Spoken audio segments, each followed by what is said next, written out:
Mr. Artogoluk of Poland with the final instructions. We await the opening bell.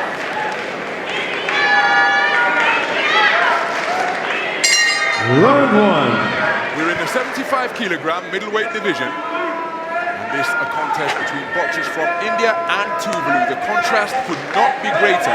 India, 1.4 billion strong. They are represented by Lovlina Borgohain, ranked number 7 in the world, the taller boxer wearing red, highly decorated. 2023 world champion at middleweight, Tokyo Olympic bronze medalist at welterweight. It's her 3rd appearance at a Commonwealth Games. It's her best ever result, and she secured it without throwing a punch. And she's now got a medal from every major competition available to her. The woman wearing blue is a southpaw from Tuvalu, a population of just 10,600. And it's the first bout of the tournament for both of these boxers. Just 5 women making up the women's 75 kilogram division, so only 1 quarter-final took place.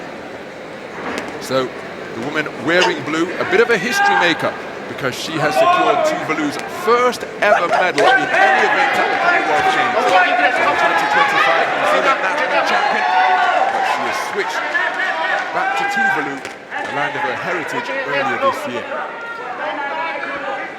Good work by Tafaki on the inside there, just finding space to really knock the head back of Borgohain with a lead uppercut.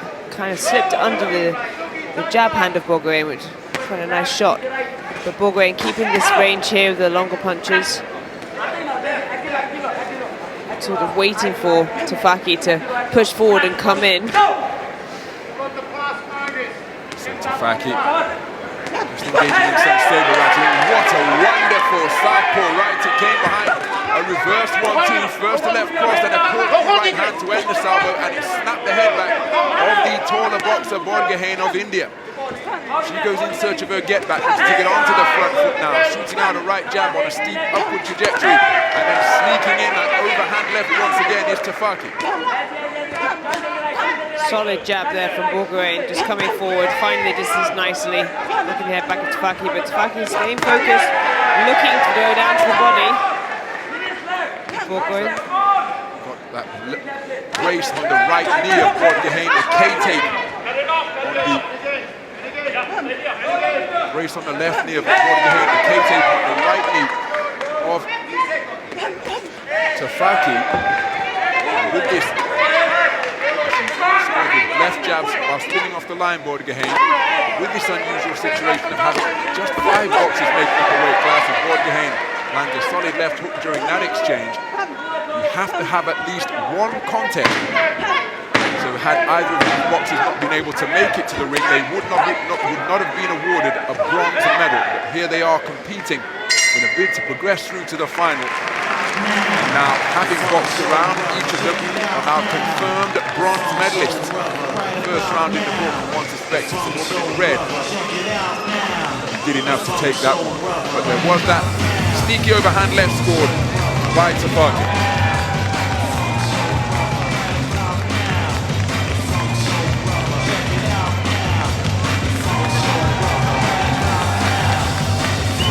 So there are the scorecards, and it's a clean sweep of the cards for Borgohain.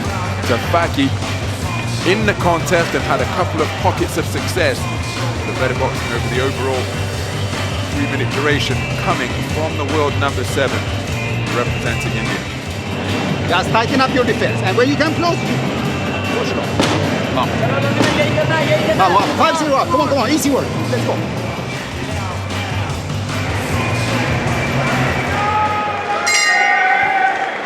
Round 2. So we move into the second round of the 75 kilogram semi-final.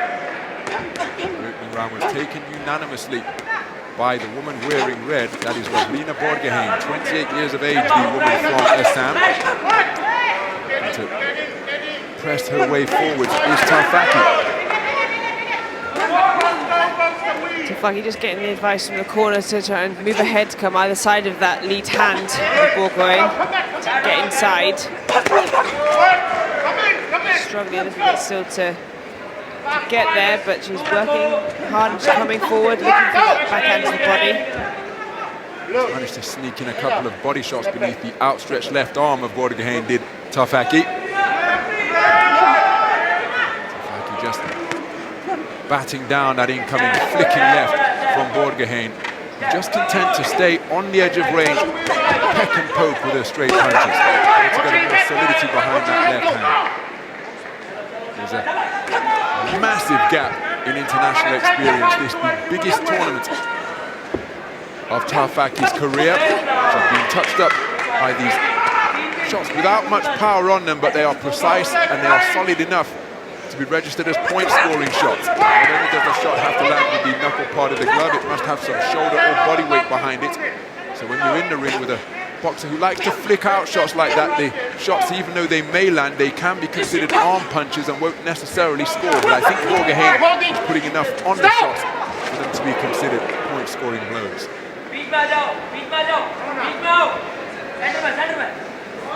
While it's the biggest tournament of her career for Tafaki in this, her first international tournament, there is a major championship that Borgehain hasn't competed in, and now, having earned this bronze by virtue of the paucity of boxers contesting women's 75 kilograms, she's now got a medal. She's now got medals from the Olympic Games, the World Championships, Asian Continental Championships, Asian Games, and now the Commonwealth Games on this her third appearance, having made it through to the quarterfinals and been eliminated in Gold Coast 2018 and Birmingham 4 years ago. Solid right hand from Borgehain as she ran Tafaki onto it. Tafaki just struggling to get inside. She needs, that was much better there with jab cross from Tafaki, but just needs to feint a little more and try and get inside that lead hand of Borgehain, who's using it really as a sort of gatekeeper. Remember, it's the first bout for both of these boxers 7 days into the competition. And so Borgehain looks as though she's content as a good double right hand gets in from Tafaki, body then head. But Borgehain just looks as though she's content to box without engaging or exploring the higher gears available in her repertoire. Because there is tomorrow's gold medal bout to come, and once it's flexed that she has taken this second round as well, courtesy of her greater experience and indeed success over the course of that second 3-minute frame. Let's take a look at the scorecards, and it's another clean sweep for the cards in favour of Borgehain.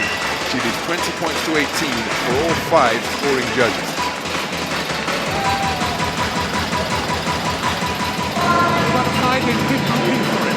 Let your hands go. If you're southpaw, jab, slip and come back straight, you switch stance and pull it. Gotta let your hands go. This is the last round. We're down 2. Let it go. Don't let it waste the chance. Where's the mouth guard? She got it. Need a wipe.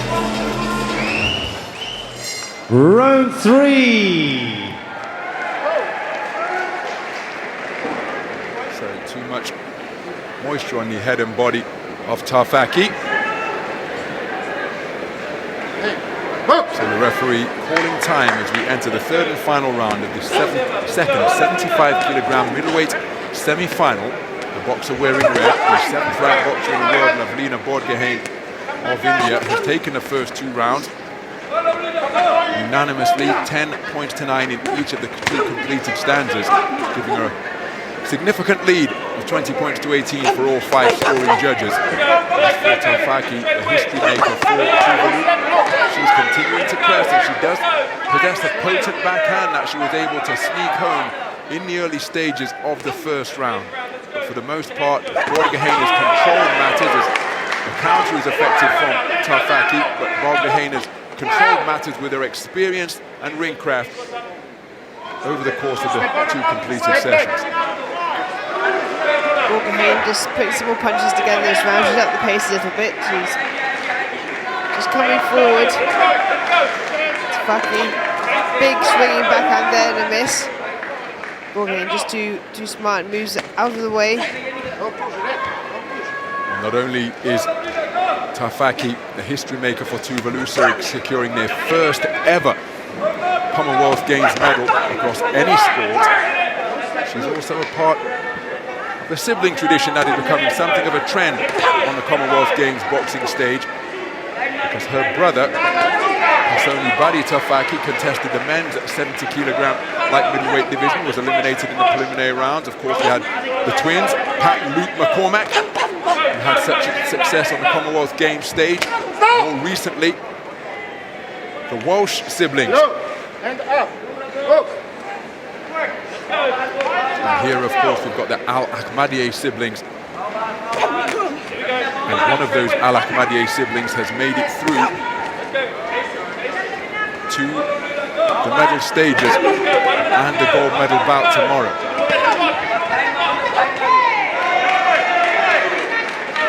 As has Michaela Walsh, looking for back-to-back golds after Aidan Walsh picked up gold in Birmingham 4 years ago. So sibling tradition being continued here by the proud medalist Tafaki of Tuvalu. Tafaki just not able to get her punches into range here, and Bourgoin just picking her shots as Tafaki comes forward.